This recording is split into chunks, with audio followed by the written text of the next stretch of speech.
Welcome, everybody. This is Darin Francis from Signals in Higher Education podcast. I am grateful to have Eric Menna with me from Loper.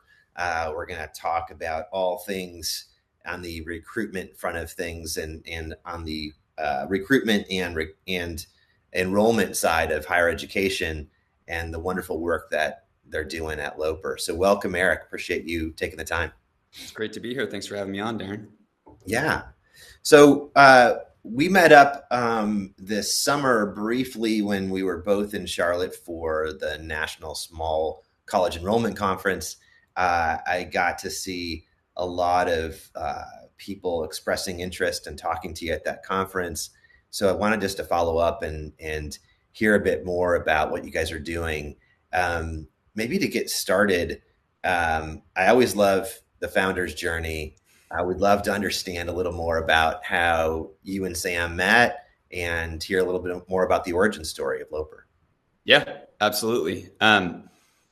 So Sam and I actually met our very first day of our undergraduate experience at college ourselves. A bit of background context. I'm from New England. He's from the Bay Area. We both went to school in Washington, D.C., and we were a part of the same freshman orientation group, NSO, as they call it, New Student Orientation. And we lived next to each other on our freshman floor, ended up actually becoming quite close through our time in college. And after college, like good graduates of Georgetown University, Sam went to work in finance and I went to work in management consulting. But we had always stayed close from a lot of shared experiences that we had at Georgetown, and particularly a lot of the passions that we had in this area of education. I did some research. He was involved in some nonprofit work. During COVID, we both had really impactful experiences. Sam with the charter district and a broader network in New York, me specifically with the school system in St. Louis, Missouri, that kind of brought us to bring our heads back together. And I think he particularly saw this really big need on the student side for increased tooling and increased resources to make at least one sliver of this process fun.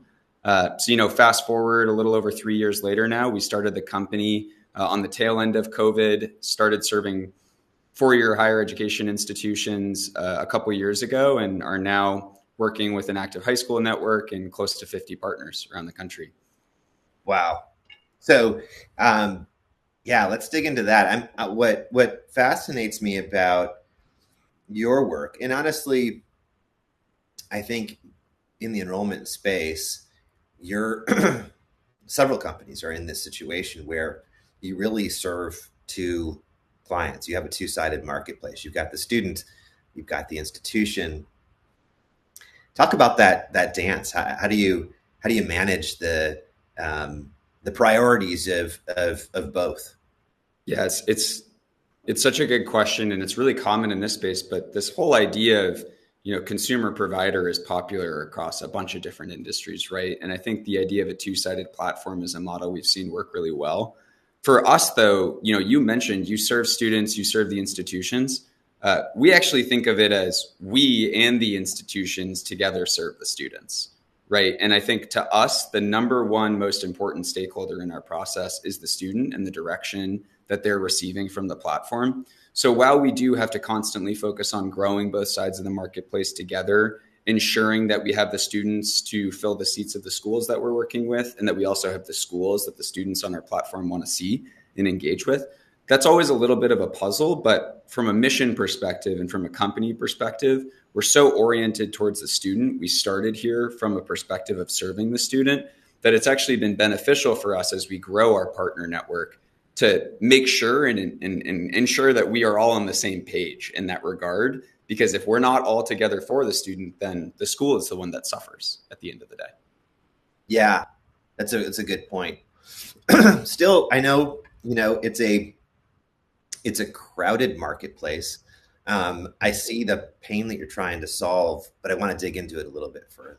So if I think about it, I've known a few companies try and fail at trying to provide a different path to engaging students in that knowledge transfer about the institutions and ultimately about the recruitment and enrollment. path. And I'm just curious for you, what was missing in the marketplace? What was the signal that said, yeah, like this is something we really need to do? Yeah, I think maybe to answer that question, I'll first just quickly describe what Loper is, because the answer will at least provide a little bit of background context there. Sure. So, first and foremost, the easiest way to think about Loper is a gamified college readiness platform. We're a free mobile app. A lot of students think of us like a Duolingo for college and career readiness. And essentially, we take this interactive and gamified approach to helping students discover what they're interested in, explore educational programs that fit with those interests, and then most importantly, strengthen themselves as applicants through some of our gamified resources to help them prepare for the process. So going back to your original question, what was missing, right? There's a lot of products out there that say that they're focused on college readiness. I think what we saw, though, and this was from spending time with thousands of students ourselves through our shared experiences in different districts, we saw that particularly younger students, and particularly that middle half of your class, is not using the tools that everyone is pushing upon them, right? And that comes back to our core hypothesis in engagement and a user experience issue. All of these pieces of software, a lot of the standard methods of browsing college and getting comfortable are organized lists. They're filters on legacy 2000s websites, data sets, right? Today's kids are learning with little mascots. They're spending time going through these really interactive experiences. You're competing with social media. You're competing with gamified platforms in other regards as well. And so what we found is that the students were suffering because the engagement and the experience that they wanted as teenagers in the 2020s was not there. And that goes back to our core focus, is to take a completely different approach to student discovery, introspection, and engagement to really ensure that not just your senior who's, getting started to apply, but your freshman, your sophomore in high school is a lot more well-versed in what's ahead of them in their process and how they can succeed as they prepare. That's great. So, I was talking to another company in a different part of the industry about the challenges of student adoption. Yeah. And that's even in the context of a platform available once you get to college, right? Like, hey, it's maybe even a bigger issue. yeah. And so knowing that there's universal challenges, I love that you're doing the gamification, but tell me about the evidence of the success, right? So you've had a couple of years here. Yeah. What does growth look like in terms of student adoption? And what are you learning about what students need that maybe you didn't know when you started, that's helping you really amp up and your stickiness with students? Yeah, it's a really great question. So there are a lot of things that we have observed through this gamified approach that help us draw different insights about students on our platform than you think you typically could on a college search channel. I think from an adoption perspective, we have really seen that one of the most interesting aspects of our product, as we've grown in the last 2+ cycles to serve about 300,000 active high schoolers today, we have found that a lot of those students have started quite early in their high school career. 2/3 of our product is actually a junior or younger in high school. And we see that most of our students are getting started their freshman or sophomore year, right? When we look to that evidence and when we talk to our users about why that's the case, it's because we have really seen that approachability is a core aspect of differentiation on our product. You don't need to know the name of a college. You don't need to know the name of a major. You don't need to know anything that you're interested in to create an account on Loper and see value out of helping you build those stepping stones into the next aspect of your educational journey. So when we talk to students, we know that really approachability is one of the core differentiators from a gamified product. And then when we look at our provider side, what we've seen is that we can help grow intent in a way that doesn't really exist in some of these other channels, where a student can play a game for a school, a student can engage with video story content on a school's profile. And last year, when we actually surveyed our graduating seniors, we found that 90% of them applied to schools that they saved to their list on Loper, right? That's a core action of intent that we are really proud of on the product. In addition to that, 80% of our students say that they discover new schools on the product, right? So when you put those things together, we're achieving our mission of helping every student discover the opportunity that's going to fit them best, in small doses now, but continuing to grow, of course. Yeah. Well, I mean, full disclosure, this morning I downloaded the Loper app and I behaved as though I was my son, who's a senior in high school. And I kind of dove in to what I thought his interests were. I didn't start with any assumptions whatsoever. Like, I mean, Better to not, right? And and nor did I even add in my own biases around what I think he needs, right? I kind of tried to play with it. And I think it just reinforces what you just said. There was a natural sense of discovery that I could go through. And to me, that just speaks well of your overall design. The other thing that I noticed was I didn't feel advertised to, right? I felt like when I got to a certain point, a really, I don't know, to me, a very cool video from Grand Valley State popped up. Mm-hmm. And for context, you're in the Michigan area. I think that's right. Yeah. Yeah. Right, exactly. Yeah. Good point. Yeah. So Michigan, that pops up. Maybe talk a little bit about your journey on the design front, because there's a lot to what I just experienced and what you just described. Mm-hmm. You curated an experience for me, like, yeah. and I'm just curious about it from the design perspective. Like, how many iterations in are we, like, and what has given you this this direction from a design perspective? Because it feels, I mean, I'm just giving you my props.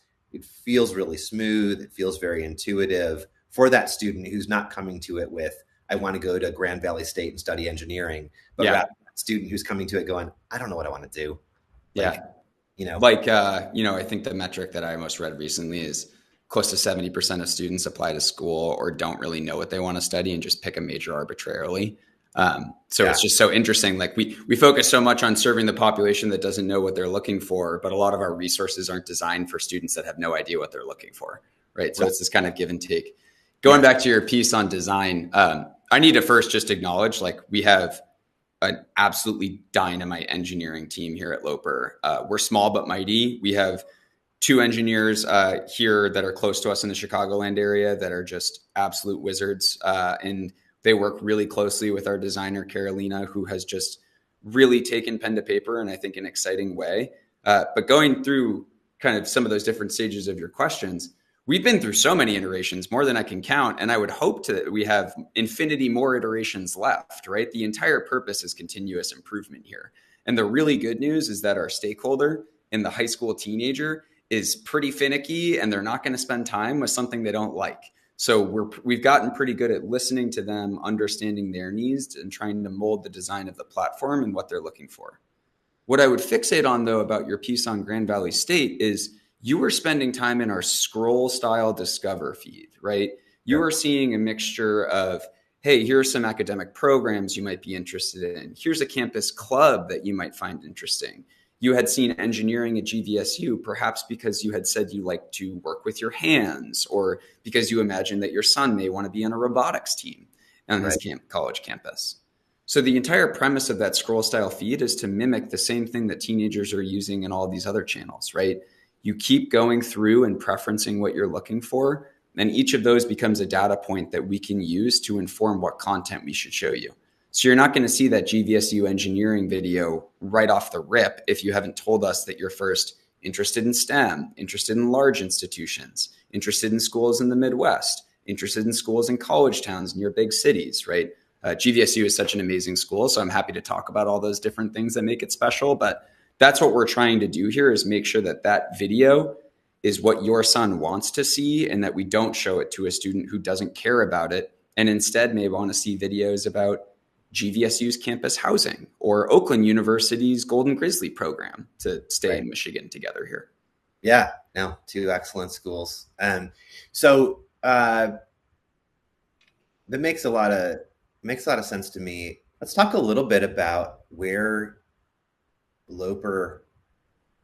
how Loper sources students.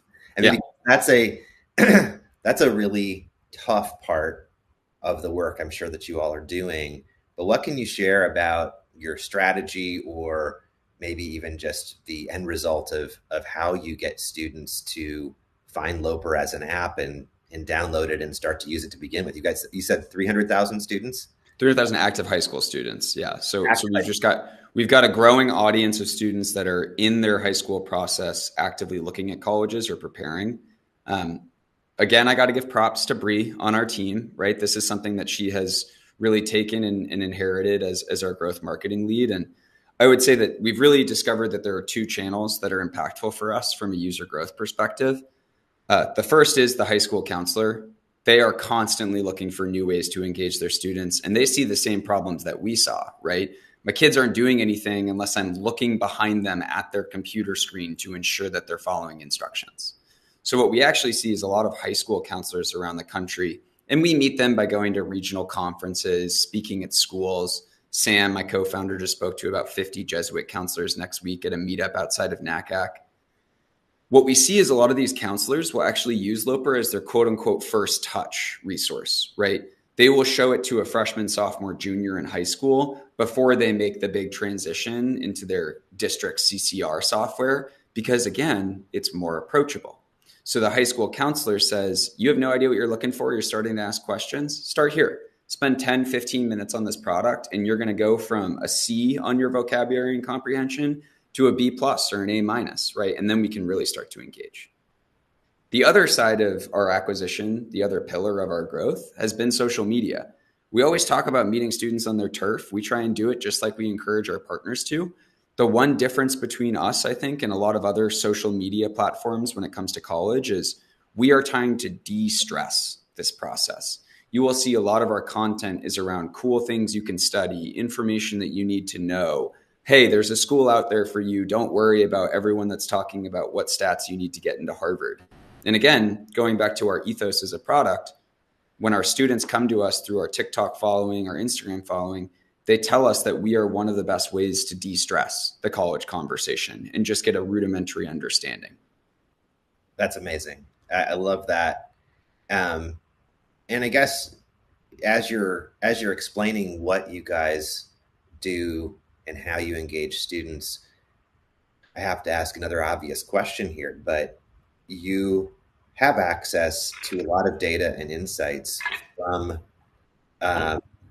student sentiment, student stresses, right? Yeah. And ways in which students are thinking this year versus last year and the year previous. How do you, I guess in some ways I'm switching to maybe the enrollment leader's perspective, but how do you think about that, and in terms of serving your university and college partners with that kind of data? That to me is the most interesting part of the platform, is we just know so many distinct things about different populations. What we do with our university partners is we think about it from two angles, right? Who are the audiences of students that are being attracted to you on our platform? And how does that vary by demographic, by psychographic, right? Hey, if you have a student who's coming to your institution because of your health sciences programs, is that student more likely to be local? Is that student more likely to be out of state? Is that student more likely to be high need profile, low need profile? All questions that we can answer and then say, okay, what about the humanities student? What about the biology student now? So that's the first thing we'll do, is we'll talk about our audience generation and use some of those marketing insights and analytics to actually help our enrollment partners not just work their Loper audience, but also work their broader student pool with some of the things that they've learned about this small subset of students that they have from Loper. The other really interesting thing that I've been investing a lot of my time in is how are students of different types engaging with your school's content? And let's go back to that GVSU video, right? GVSU's got 15, 20 videos on Loper, and we've got hundreds of thousands of students that are gathering hundreds of thousands of impressions on these videos. Well, we can start to look at and say, hey, if a student falls into this segment, they're more likely to engage with your campus and residential housing content. And if a student falls into this segment, they're more likely to engage with your athletics content and with your research content. And that is what's helping our university partners determine their content marketing strategy and really pulling together insights about how do we speak to different student populations and put the right information in front of each individual as quickly as possible. Yeah, I can see that becoming almost the most powerful tool Loper can provide to an institution. I We have mean, invested so much in market intelligence in the last 6 months, knowing that today we have 300,000 active high schoolers. If in insert X years we have a couple million, we can start to see some trends that really are predicated on the questions that we ask our students, right? And it goes back to building this engagement where students want to give you this information about themselves. there's uh, a conversation I'm sure that you have all the time with enrollment leaders where they're openly talking about ways in which they can better use AI. Yeah. And I'm just curious, talk a little bit about your own AI strategy, how AI has moved the needle for your business, ways that you see it impacting the broader enrollment strategy longer term for institutions. Yeah. I will actually kind of abstract my answer out here and reference some great work that one of our Loper partners, Siena University and Allison Tercio, has done, is specifically about embedding AI into your team in an enrollment office. There have been two ways that AI has really impacted us as a company that I would reference in Allison's framework. The first is like the personal utilization. So I use AI every day. I have an AI note taker in every conversation. I am constantly communicating back and forth with LLMs to generate and ideate together with me, and often even think about crafting a proposal for a partner, helping come up with a strategic initiative. Then there's your process AI initiatives, right? These are things that actually permeate across your team and become fundamental aspects of how your product functions, how your team works together.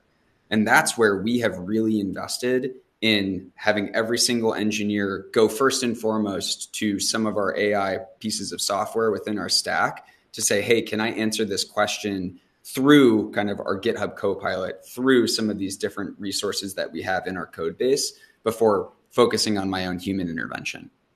That has really determined what our broader AI strategy is, which is to essentially first ask ourselves, can we provide something better to the student if we augment this experience with artificial intelligence? And then second, can we do something more quickly if we augment this experience with artificial intelligence? What we found is that 3/4 of the time, the answer to both of those things is yes. So our AI strategy has kind of determined and come into, hey, if we have the time and capacity to try something new, we honestly should be right now and constantly ideating and innovating in that space. The last thing I'll just mention from a product perspective is a lot of what students see and engage with is determined by AI, though created, enforced by a human. And that's one thing we want to continue to persist on, right? We don't want to make content with AI. We instead want to make sure that we're showing good human-made content to the right student using AI to determine that. Yeah, yeah. I mean, I think intuitively, intuitively, the authenticity of the experience is still at the core of student discovery and in that process, and in creating that human connection is what's valued, right? And so I love that you guys are thinking about this in such broad term ways and in strategic ways. And then I guess the other thing I would jump to from an enrollment leader's perspective is just, there's so much going on right now. I just had a great conversation with Melvin Hines at Upswing about the use of their solution within colleges and universities that help non-traditional students access the resources that they need during their experience on campus. And what we talked about was just how accelerated some of the challenges and troubles are for students and institutions in many regards. And I'm just curious, like, what are enrollment leaders talking to you about today in terms of the moment that they're in. Mm. Where are the challenges and maybe the headwinds the strongest for enrollment leaders in the conversations you're having? It's really interesting. I think it's a really exciting time and a really challenging time for higher ed at the same time. And I think that's the sentiment that I hear from enrollment leaders is now is our time to innovate because we have to change. But at the same time, it feels more difficult than ever to introduce new initiatives and try out new things. When I think about some of the things that I'm hearing from a headwinds perspective from enrollment leaders, there's obviously the inevitability of demographic trends. And I think if you weren't thinking about that 5 years ago, it's certainly sliding across your desk today. And it's definitely a priority for enrollment offices, big and small. What we find really interesting from our perspective is diversification in your top of funnel and learning how to do more with less, i.e., narrow your funnel and still achieve the same results from an enrollment perspective. Like that's what schools are going to need to have to do. And that's what we've been able to show we can do as a product. So we're excited that that headwind is an area where we can provide value to institutions. The demographic trends, though, they feel like things that enrollment leaders acknowledge, but it's not this, catastrophic apocalyptic scenario.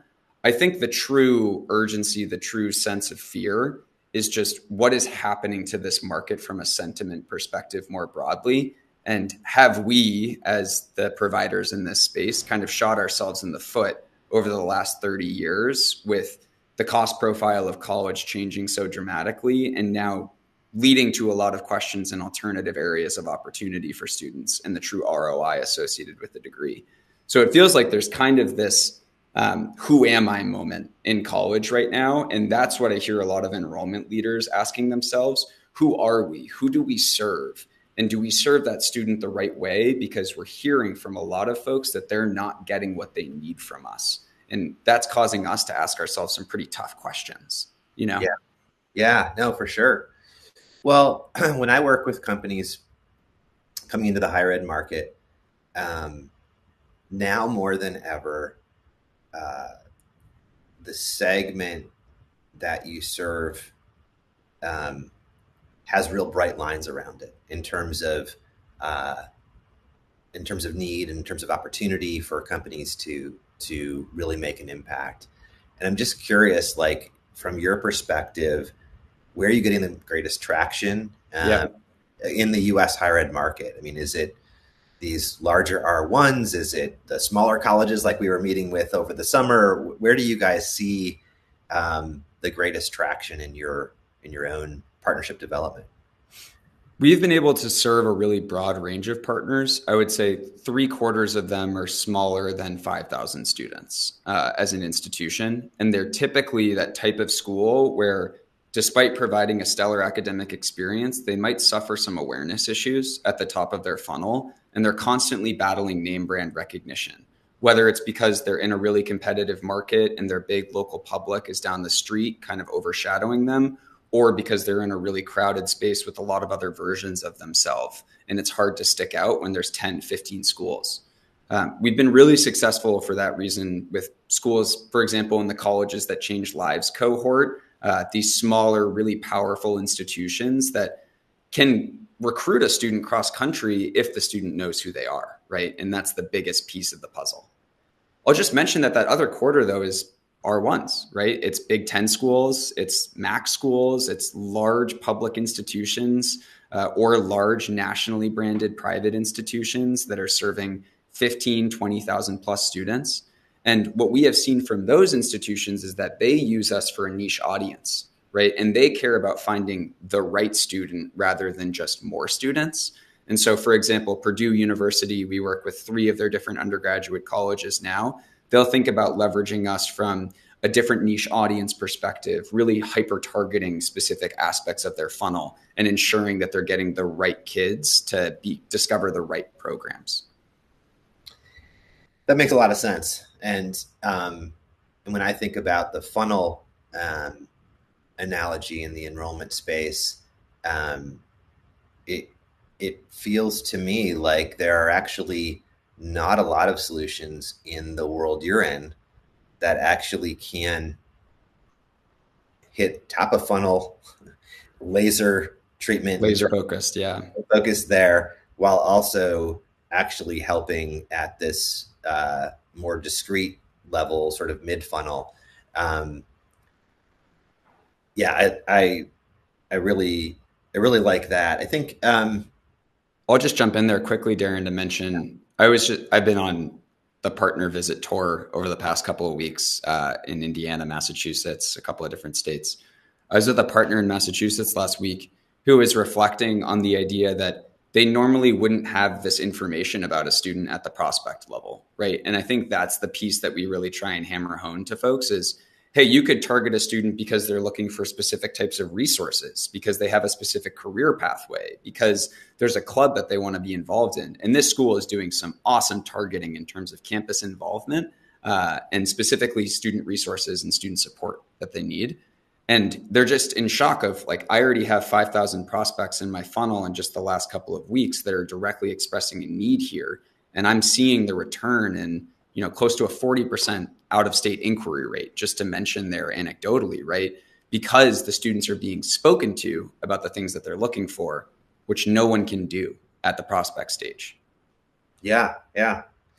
I think there's probably two more areas that I'd want to hit on for you. One is if I'm an enrollment leader or on a team, an enrollment team, they probably have multiple tools that they're trying to some degree. And there's a bit of technology fatigue because each new tool that they take on requires somebody to own it, manage it, and then report out on its effectiveness. And so you're having success getting into these institutions. But I'm wondering about it's not so much about competing with technology A or technology B. It's really about helping them feel as though the adoption of your technology is something that they can make the time for. And that it's not going to be just a big time suck that takes them off the real important work that they're doing. So help me think about it from that person's perspective. You kind of pitched it very well throughout this conversation in terms of the real impact that you can have. But now I'm worried that in order to get the results that I want to get out of this, that my team is going to have to devote a ton of time to this that they don't have. Help me understand and think about it from that perspective. Yeah, I'm going to first just kind of call out my other providers and partners in the space and say, I think that there's historically been a really low bar for supporting an institution in this industry. And because of that, a lot of the people that you're talking about have trepidation about getting started with a new partner because it takes so much time, it takes so much effort. So we take a little bit of a different angle when we come to schools. We own all of the content creation. We own all of the work to get them up and running on the product. We own all of the reporting. We join their conversations. And we basically tell them that we're going to be an extension of their team as it relates to Loper. We're going to captain our product in their team internally. And what we've heard back is that we're amongst, some of the hardest working and more thoughtful partners. And most importantly, we know what makes each of our partners really unique. And that's what schools are looking for, is someone who can say, hey, Oberlin College, I know what makes you different than another college in the CTCL cohort. Hey, Syracuse University, I know why your Falk College of Sport is different than some of the other sports-based programs that are out there in the United States. And I think leaning into that and saying, we're going to overinvest our time in being able to support you and have you trust us as someone that can create content is the number one thing I would say to the enrollment leader is put some stock in the idea of us investing in you, just like you invest in us. And that's where we've just seen a lot of success. And I'll, mention that it's one of my proudest parts of building the company is I feel pretty good about pointing you in the direction of a lot of our partners and having them say that we're among the nicest to work with and among the hardest working. I love it. Honestly, I feel like I got a better picture today of where Loper's been, but also the success that you guys have had and why the success is there. I'm really excited to see where you guys are headed next. Maybe why don't we end on a little bit of your vision for the future for Loper, for the market, and what do you see? What do you see coming down the pike? Yeah. I think that some of the most interesting things that we're working on today is continuing to invest in gamification. And I think that's my vision for particularly the enrollment space, is to really help these teams leverage experiences that are better suited for today's teenagers from a first year perspective. So I'm hopeful that we see more schools adopting some of our technologies around trivia, personality quizzes, some of these things that teenagers want to engage with these days, and just frankly create a little bit more delightful of an experience moving through the enrollment pipeline, because that's what students need today, is to have something that they can say not only spoke to them and provided them the mission that they were hoping to achieve, but was also delightful, because that's what teenagers want these days, is to be delighted through all the things that they're spending their time on. The other thing I would just mention from a vision perspective is we want to continue to support our student base, and I would hope that we can keep showing that it's not a bad thing to get students started early, asking themselves the tough questions. One of the pieces of trepidation we've heard a lot from folks is, hey, it seems like you're asking really young students these really big questions about themselves. How do we know that they can trust what they're answering, right? And we always say, we got to put more stock in our younger students. We got to say that they have better values and that they're a lot smarter than we sometimes cut them out to be, because when we engage with them and when we have them spending time on the platform, we do see that it has this downstream return for their overall preparation. And so we're always trying to push, get your students started earlier, get them excited earlier about what's to come. I think it's amazing. That's awesome.